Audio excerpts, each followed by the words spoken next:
Boa tarde a todos. Que na tarde de hoje todos possamos nos manter fortalecidos e envolvidos pela paz e pelo amor do Mestre Jesus, e que cada um de nós possa acessar o amparo e o conhecimento de acordo com o nosso merecimento e nosso entendimento. Então, a proposta para hoje é que façamos reflexões sobre a reforma íntima.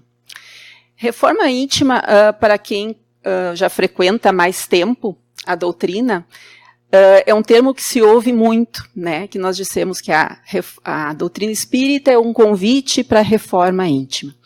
Então, a proposta de hoje à tarde é que nós possamos fazer juntos uma reflexão sobre a reforma íntima, sobre as luzes do Espiritismo e do Evangelho do Cristo. E para iniciarmos o nosso raciocínio, nós vamos imaginar que nós estamos fazendo uma reforma na nossa casa, na casa em que cada um de nós habita. Mas o detalhe é que essa reforma, ela vai ser feita conosco morando lá. E aí nós já começamos a imaginar, como nós somos diversos, as nossas necessidades vão ser diversas. Alguns de nós têm a necessidade que se reforme a sala, outros estão com a necessidade de fazer uma reforma no encanamento, no banheiro, enfim. E aí, como nós estamos morando lá, a gente vai passar por alguns desconfortos, alguns inconvenientes, algumas circunstâncias. A equipe vai estar lá dentro da nossa casa, vai ter a poeira do cimento, da madeira. São algumas situações que nós precisamos ir lidando, né? Então, neste sentido, a reforma íntima seríamos nós, o nosso corpo, como sendo essa casa, o nosso corpo integral, físico, espiritual, e nós temos que ir fazendo essa reforma na nossa jornada terrena, né? Então, nesse aspecto, seria os reparos das nossas imperfeições. E como nós somos diversos também, cada um de nós vai ter algo, uma virtude a ser desenvolvida, uma má inclinação a ser reparada, né? Então, nós podemos entender que essa transformação, esse aprimoramento, essa transformação, ela é moral. Então, essa reforma íntima é a nossa jornada terrena, à medida que nós vamos experienciando situações, circunstâncias, que muitas vezes nós achamos desagradáveis, achamos incômodas, mas à medida em que nós vamos reformando esses cômodos, nós vamos também sentindo, imaginamos lá na nossa casa, fizemos a reforma na sala. Como é bom sentar, desde a primeira tinta que foi raspada lá na sala, até sentar naquele ambiente renovado e reformado, o bem-estar que nós vamos sentir, né? E nesse sentido, isso é o que a gente vai sentindo à medida que a gente vai superando os desafios e nos desenvolvendo, nos aprimorando. Então, um aspecto que é imprescindível para que façamos essa reforma é entrarmos em contato conosco mesmos e ter o autoconhecimento. E é aqui que nós vamos tentar alinhar com a doutrina espírita para que façamos as reflexões da tarde de hoje sobre as luzes da doutrina espírita. Para tanto, eu usei aqui o Livro dos Espíritos, que é uma das obras básicas, né, codificadas por Kardec, é aquela obra em que o Kardec faz as perguntas e uma pleiade de espíritos superiores responde. Nesse caso aqui é a questão 919.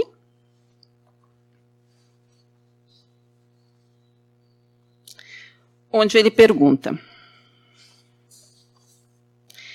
qual o meio mais eficaz que tem o homem de se melhorar nesta vida e resistir à atração do mal? Quem responde é Santo Agostinho, que é um dos espíritos que faz parte dessa pleiade que respondeu para Kardec.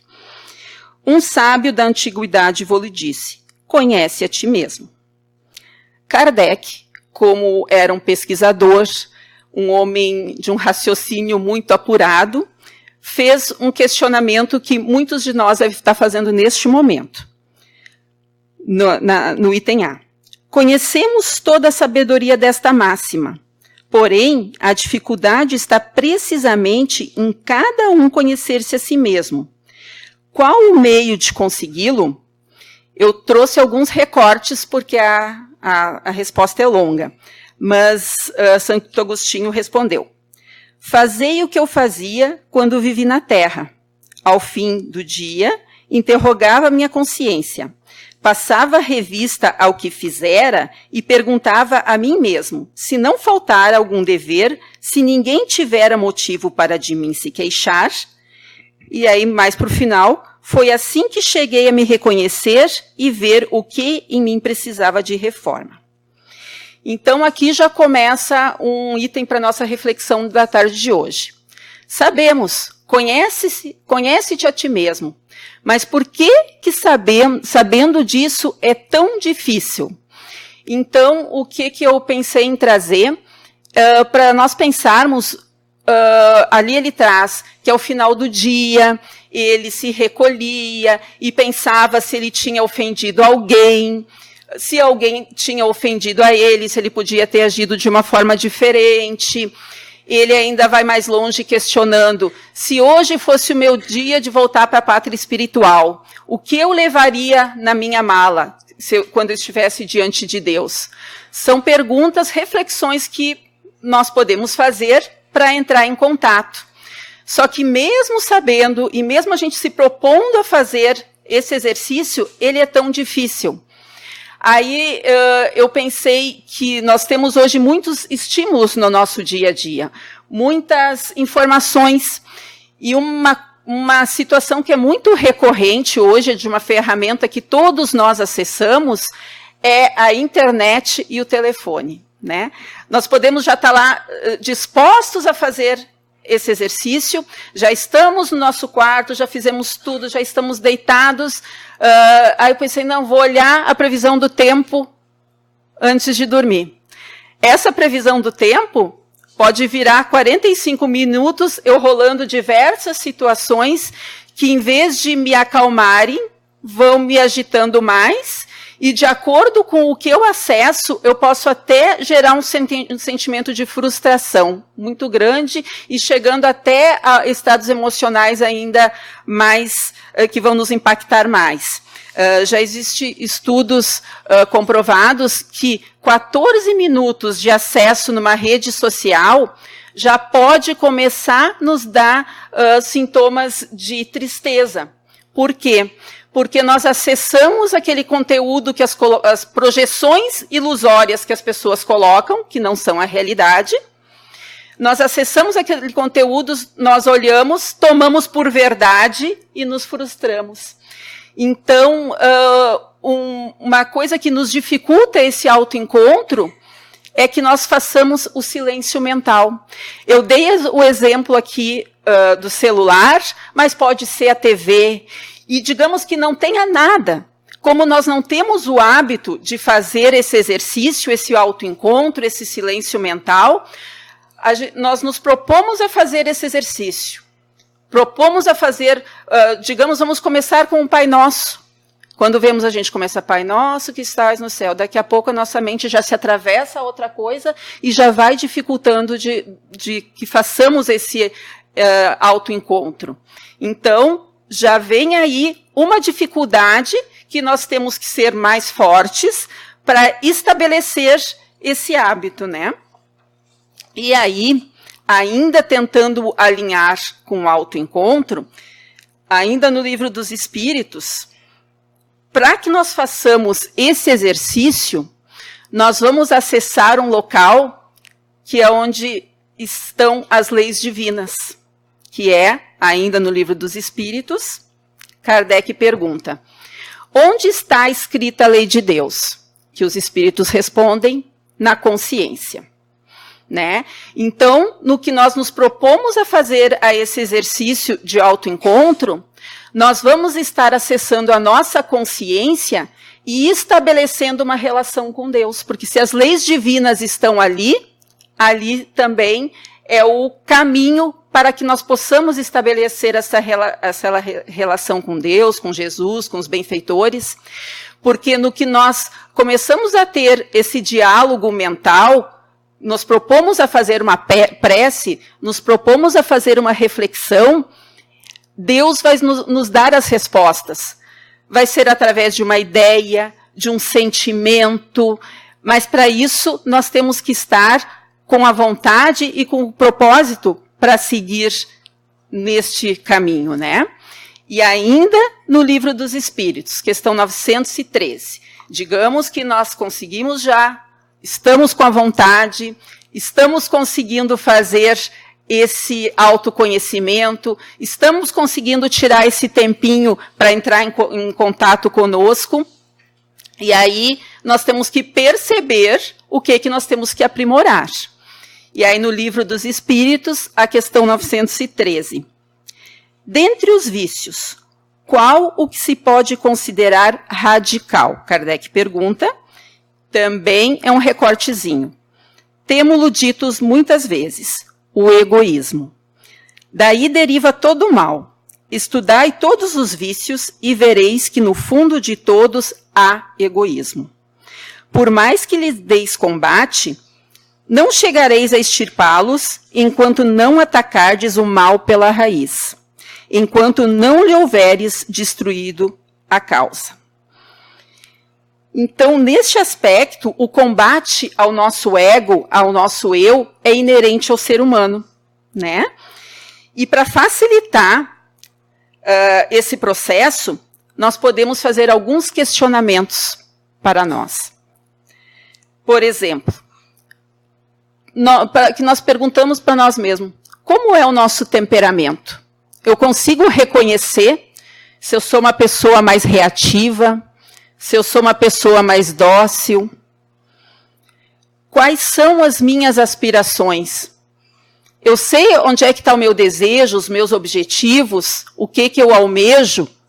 Outro aspecto que diz muito. Quais são as minhas tolerâncias? Eu sou tolerante? Ou eu sou aquela pessoa, eu não levo desaforo para casa, mexeu comigo? São todas questões que nos fazem entrar em contato. Quais são os meus maiores defeitos? Eu reconheço em mim a inveja, o ciúme, o apego, porque se eu não reconheço, não tenho nem condições, eu estou lá fazendo a minha reforma, não fiz o projeto, eu não sei o que eu tenho que comprar, o que eu tenho que fazer, não há condições de fazer essa transformação, né? Outro aspecto muito importante também são perguntas difíceis, por isso que é difícil fazer. E por isso a necessidade dessa disposição e por isso que se atravessa, porque daqui a pouco eu começo a ver coisas que me incomodam e é desconfortável, né? E outro aspecto importante também é qual a nossa autoimagem. Ela corresponde com a percepção dos outros? Porque eu, por exemplo, posso ser muito capaz e não reconhecer que eu tenho esse potencial e me achar incapaz. E aí eu não faço e ainda critico o que o outro faz. E pode ser o contrário também. Eu posso ter a capacidade e achar que não sou capaz, e aí o outro vem e me diz, eu não reconheço. Né? Por isso que, às vezes, há uma discrepância entre o que eu sou, o que eu acho que eu sou, e o que o outro percebe que eu sou.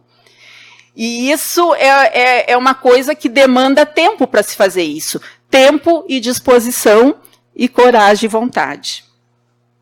Mas ainda para a gente continuar linkando, tem um exemplo de mudança e de aperfeiçoamento, de transformação moral, que é incrível, que é a conversão de Saulo de Tarso ao cristianismo, tornando-se em Paulo de Tarso. Ele é conhecido como o apóstolo dos gentios, né? E a gente tende a ser muito reducionista. O que é do outro nós reduzimos muito. Nós conhecemos, assim, em algum momento já ouvimos falar. Saulo de Tarso, que era perseguidor dos cristãos, aí ele teve um encontro com Cristo nas portas de Damasco, converte-se em Paulo de Tarso, as viagens missionárias, até as cartas. Aí a gente falando assim, parece, nossa, como é fácil, né? E nós não conseguimos nem ter aquele pensamento de autoimagem. Então, esse aqui é um exemplo que nós podemos nos inspirar, aprender. Eu trouxe esse livro aqui, que é uma psicografia de Francisco Cândido Xavier, pelo Espírito de Emmanuel. É o livro Paulo e Estevão. Ele traz episódios históricos do cristianismo primitivo. Então, ele é muito rico, porque ele é muito esclarecedor. Eu vou trazer um recortezinho, é a milésima parte, que eu vou tentar aprofundar um pouquinho para nós entendermos quem foi esse Paulo e qual o processo que ele fez, né, que não é tão reducionista assim. Mas ele traz muito outros aspectos. Esse aqui é um livro que a gente lê e relê, e sempre nós vamos encontrar algo que vai nos agregar e nos inspirar. Então, para isso, nós vamos entender quem era o Saulo de Tarso. Nós podemos citar que ele transitava por 3 mundos. Jerusalém, ele falava o hebraico, que era a sua língua materna. O seu pai era judeu. Ele tinha os traços israelitas ali da capa do livro. Esse livro já tem outras edições, mas eu gosto daquela capa ali que ajuda até o nosso imaginário a construir qual eram as feições, o tipo físico, o cabelo, as vestes. Ele nos ajuda já pela capa, já nos instrui pela capa do livro. Então, ali, ó, porque ele tinha os traços israelitas. Ele dominava e vivenciava os aspectos religiosos da época, ou seja, ele dominava a Torá e o judaísmo. Ele transitava pela Grécia, então ele convivia com os mestres da escola de Atenas, as técnicas de comunicação, e assim, além de tudo isso, ele tinha a sensibilidade daquele que conhece as artes. E o terceiro mundo é Roma. Ele era um cidadão romano, por ter nascido numa província de Roma, trajava a túnica romana, convivia com os mestres da escola de Alexandria, foi preparado para ser um doutor da lei, tinha acesso aos aspectos militares. Então, a gente vendo assim, reduzindo, ele era o cara, né? E ele tinha, como nós que temos assim tantos conceitos já cristalizados, coisas que nós acreditamos como verdades absolutas, ele tinha vários aspectos, ele dominava e transitava por esse mundo, né? Então, ele era assim, ó, ele era rico, da elite judaica, extremamente inteligente, correto, ele tinha uma retidão impecável, porque além de transitar por todos esses aspectos aqui, ele vivenciava isso aqui tudo. Ele era um doutor da lei, frequentava o sinédrio, tinha poder, para nós podermos imaginar o quanto que ele teve que quebrar dos seus conceitos, dos seus paradigmas, para fazer essa transformação moral. E é este Paulo que nós vamos encontrar na narrativa desse livro, ali no início da narrativa. Ele estava noivo de Abigail, a história de Abigail e dos seus familiares é bem no início do livro. Como eu disse, eu estou falando aqui 1/1000 para a gente entender, mas recomendo muito esse livro. Então, Abigail, ela tinha um irmão chamado Gesiel, que aparece bem no começo da narrativa. E ele estava desaparecido. Só que, na realidade, Gesiel era o Estevão. E o Saulo, nessa altura da leitura ali, ele já era doutor da lei, e ele foi destacado para ir na Igreja do Caminho, onde ele foi recebido pelos apóstolos Tiago, Pedro e João. E lá ele assistiu uma exposição do Estevão. E ele verificou as diferenças daquilo que a igreja do caminho pregava e os outros evangelhos, e pensou nos perigos para o judaísmo dominante. E as palavras de Estevão causaram indignação no Paulo. Ele achou que aquilo ali era uma heresia. E aí ele condenou Estevão por calúnia. O Estevão foi condenado ao apedrejamento, mas antes disso ele ainda fez uma exposição na sua defesa e de Jesus, e que aí irritou ainda mais o Paulo, porque ele achava inconcebível que o Messias pudesse ser um carpinteiro. Né? Aí que ele ficou muito mais ainda ofendido. Então, o Paulo foi apedrejado, quando ele estava quase... O Estevão, quando ele estava quase já sucumbindo, ele ainda perdoou o Paulo. E depois disso, ele ficou sabendo que Abigail era a irmã do Estevão, né? Aí começa a gente diz, né, os desígnios de Deus para os nossos ensinamentos, que muitas vezes são tão duros, né? Ele amava ela. Mas como ele era muito rígido e orgulhoso, como ele poderia manter esse relacionamento, né? Ele rompeu. Abigail, afastada de Paulo, muito magoada também, ela cai doente e ela é convertida ao cristianismo por Ananias. E aí no livro dá o ambiente que ela estava, que é lindo, tinha um pátio muito bonito. E Paulo, como gostava dela, ele foi ainda atrás dela, só que quando chegou lá, ela morreu nos seus braços. E aí ele ficou muito raivoso, muito ensandecido. E ele queria a vingança. E aí ele foi lá no Sinédrio, pedir para que ele pudesse perseguir o Ananias, que ele ficou mais irado com todo mundo, com o cristianismo, com Jesus, mas ele entendia que o Ananias era o responsável direto pela morte de Abigail, né? E aí ele consegue a autorização para fazer isso, vai com mais 3 soldados juntos, né? E aí é aquela passagem que alguma vez algum de nós já ouviu, que é quando ele está chegando nas portas de Damasco, que ele vê aquela luz muito forte, e é a presença do Cristo, né?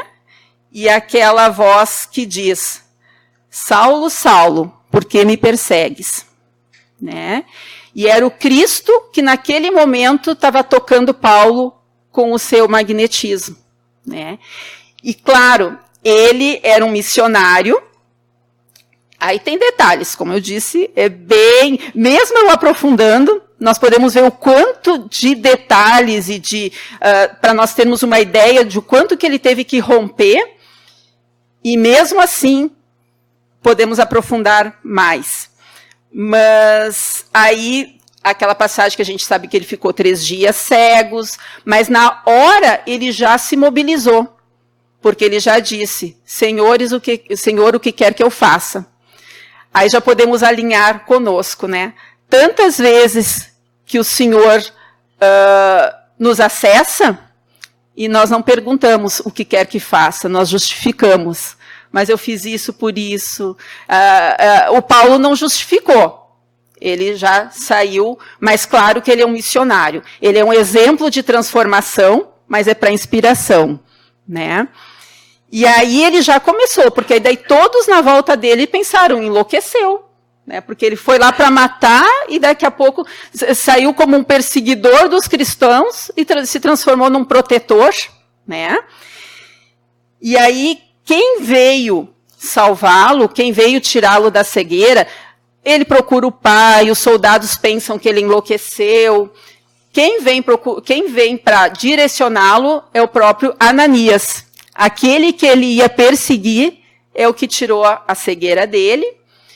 Depois desse período, ele vai para o deserto.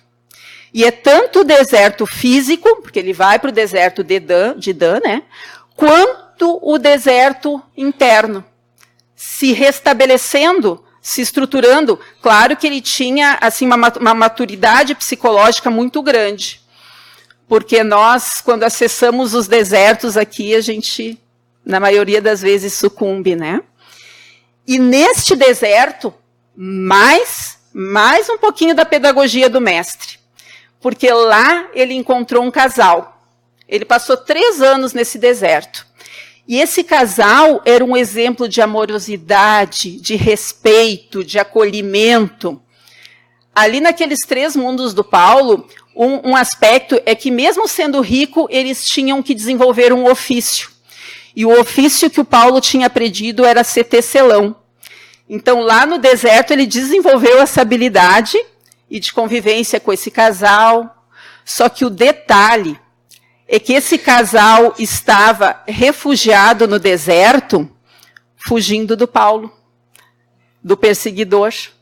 Então, já começou assim, ó, como eles tão amorosos, é o que ele trabalhava dentro dele. Eles estão perseguidos por minha causa aqui, e vendo que eles acolhiam, ensinavam, eles liam assim, na passagem do livro lá, assim, parece que eu estou vendo, no final de tarde, no deserto, eles acessando os textos de Levi e se aprimorando no amor ao próximo.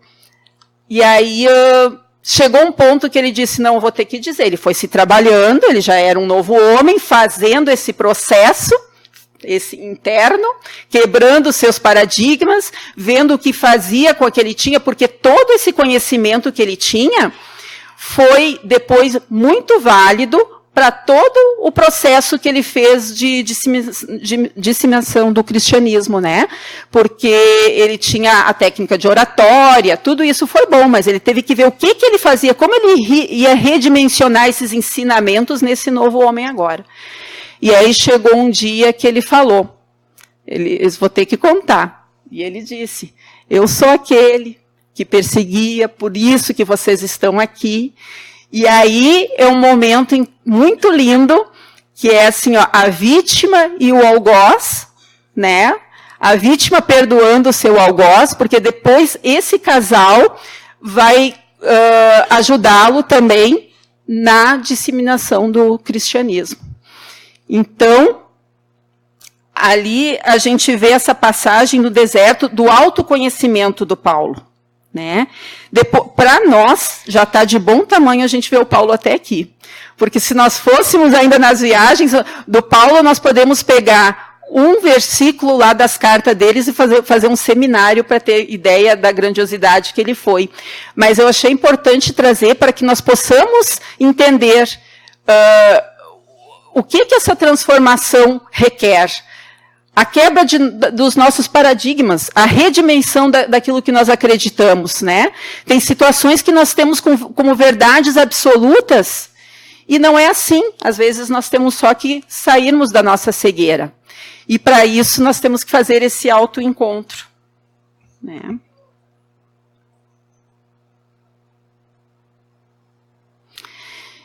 Então, ainda voltando à resposta de Santo Agostinho. Autoconhecimento, autoencontro. O conhecimento de si mesmo é, portanto, a chave do progresso individual. E aí a pergunta que fica para a nossa reflexão hoje à tarde, para que cada um de nós possamos perceber, Damasco ou deserto? Aonde nós estamos? Nós conseguimos reconhecer as portas de Damasco na nossa vida? Conseguimos reconhecer as travessias dos desertos? Né? E o que é esse deserto, essa porta? É acordar as nossas consciências para o autoconhecimento, o autoencontro. E o convite é que façamos uma reflexão nas circunstâncias da nossa vida. Porque as portas de Damasco pode ser relacionamentos conflituosos, vivenciar uma doença, situações que nos causam sentimentos de desamparo, de solidão.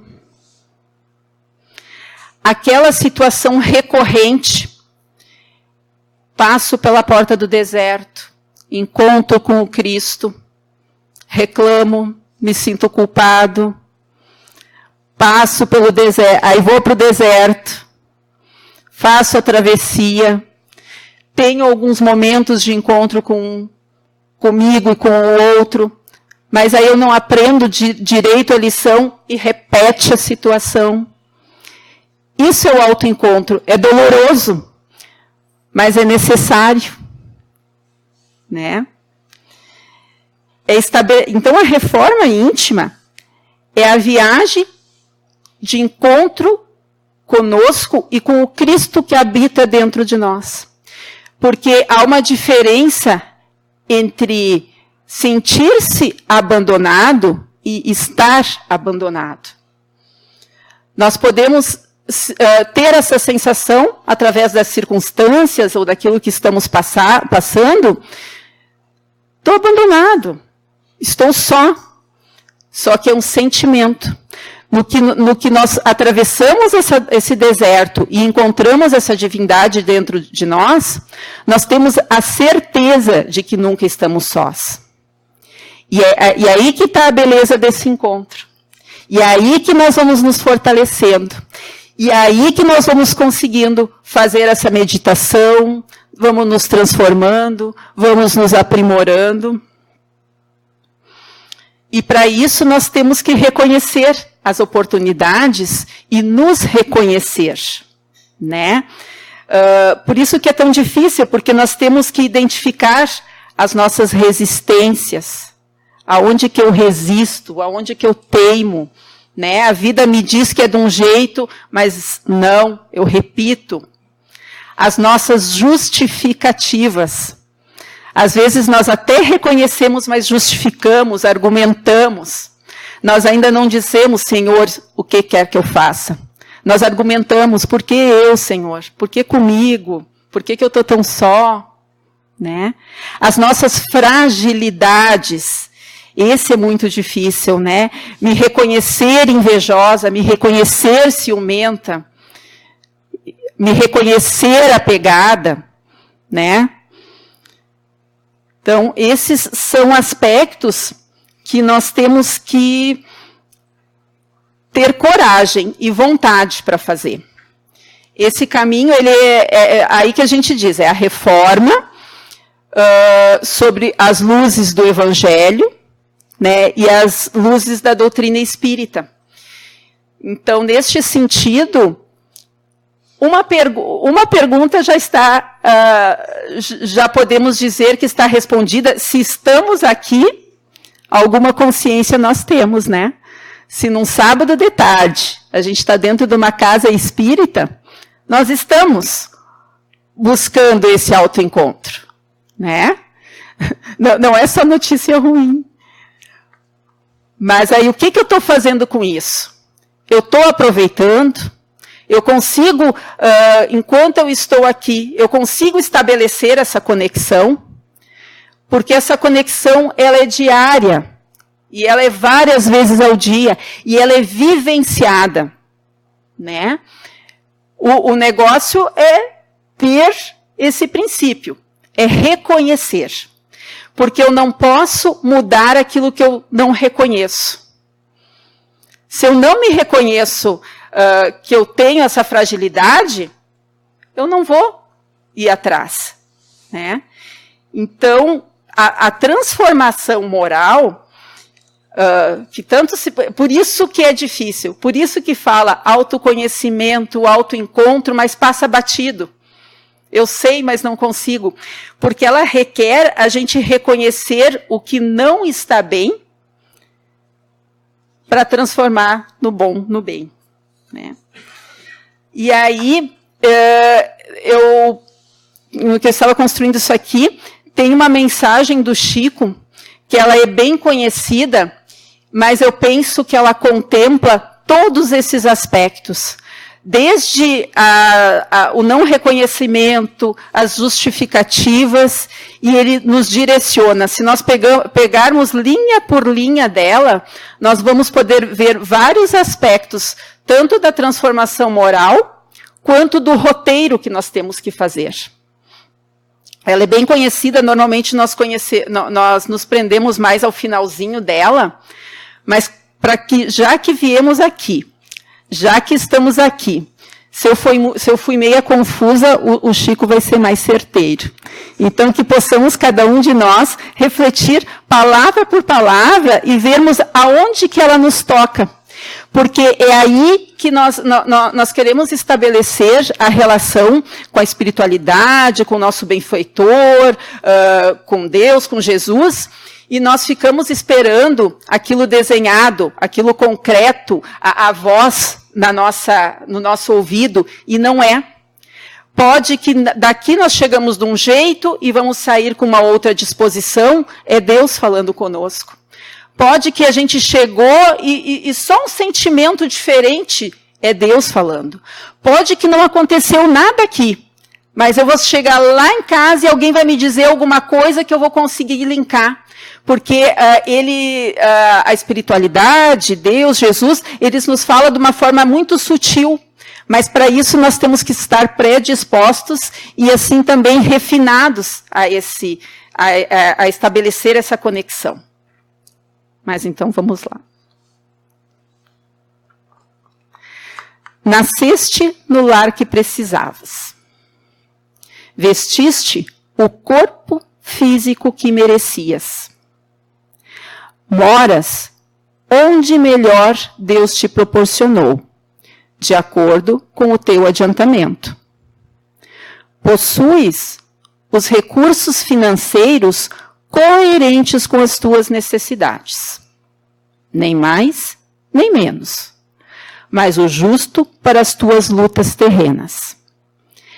Teu ambiente de trabalho é o que elegeste espontaneamente para a tua realização. Teus parentes, amigos, são as almas que atraístes com a tua própria afinidade. Portanto, teu destino está constantemente sob o teu controle. Agora eu acho importantíssimo aqui. Tu escolhes, recolhes, eleges, atrais, buscas, expulsas, modificas tudo aquilo que te rodeia a existência. Olha a reforma íntima, olha a vontade, olha a atitude, está conosco, né? Teus pensamentos e vontades são a chave de teus atos e atitude. São as fontes de atração e repulsão na tua jornada vivência. Não reclames nem te faças de vítima. Antes de tudo, analisa e observa. Autoencontro, autoconhecimento. A mudança está em tuas mãos. Reprograme tua meta. Busque o bem e viverás melhor. Agora a frase que normalmente nós já ouvimos em algum momento. Embora ninguém possa voltar atrás e fazer um novo começo, qualquer um pode começar agora e fazer um novo fim. Francisco Cândido Xavier. Então, se tiver alguma dúvida, a nossa porta de Damasco pode ser agora, nesse momento, né? Que possamos estabelecer esse projeto, essa reforma. Que possamos nos afinar e sentir essa presença. E que possamos nos permitir ir para o deserto, que esse deserto é erros, é acerto, não é que vai virar tudo mágico, mas fica mais leve, fica melhor. E a certeza que nunca estamos sós e desamparados. Possamos estar nos sentindo assim, mas buscamos e nós vamos achar. Que possamos nos manter envolvidos pela presença e pela paz do Senhor. Obrigada.